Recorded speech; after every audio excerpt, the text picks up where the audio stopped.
ধর ধর তুই এটা নে, ওরটাই নিতে হবে। খেতে নিয়ে চলো নিচে নামিয়ে দাও, বাইরে নিয়ে আসি।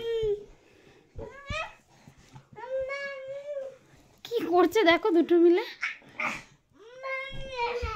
ছোট ডিগবাজি দিতে শিখে গেছে জানো। শিখে গেছে আস্তে আস্তে সবকিছু। চলো খেয়ে নিই, খুব খিদে পেয়ে গেছে।